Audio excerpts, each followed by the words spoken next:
Bike electrician நாகர்கோவிலிருந்து Malini XL100 BS6 model. இந்த வண்டியில் என்ன கம்ப்ளைண்ட் அப்படின்னு பார்த்தீங்கன்னா, வண்டியில் வந்து புகை அடிக்கிறது ஜாஸ்தியாக இருந்ததுனால கஸ்டமர் மெக்கானிக்கனாட்ட விட்டுருக்காங்க. மெக்கானிக்கனா செக் பண்ணி பார்த்ததுல போர் ரொம்ப வீக்காக இருக்குது அப்படின்றனால புது சிலிண்டர் கிட் சேஞ்ச் பண்ணியிருக்காங்க.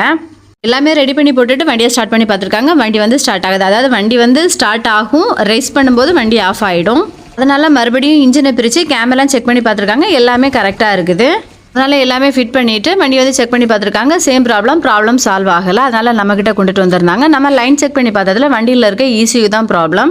மெக்கானிக்கனாவும் வந்து OPD டூல் போட்டு டெஸ்ட் பண்ணியிருக்காங்க. அதுலேயும் நோ ஃபால்ட்டு கூட தான் காமிச்சுது. அதே மாதிரி நம்மளும் செக் பண்ணி பார்த்ததுலேயும் நோ ஃபால்ட்டு கூட தான் காமிச்சுது.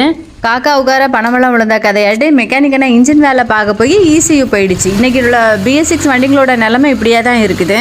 நம்ம புது ECU போட்டு வண்டியை ஸ்டார்ட் பண்ணி பார்க்குறோம். வண்டி வந்து சூப்பராக ஸ்டார்ட் ஆகுது. ஃபால்ட்டும் அரெஸ்ட் ஆகிடுச்சு. இந்த வீடியோ உங்களுக்கு பிடிச்சிருந்தா லைக் பண்ணுங்கள், ஷேர் பண்ணுங்கள், கமெண்ட் பண்ணுங்கள், மறக்காமல் சப்ஸ்கிரைப் பண்ணுங்கள். மீண்டும் அடுத்த வீடியோவில் சந்திக்கிறேன். தேங்க்யூ.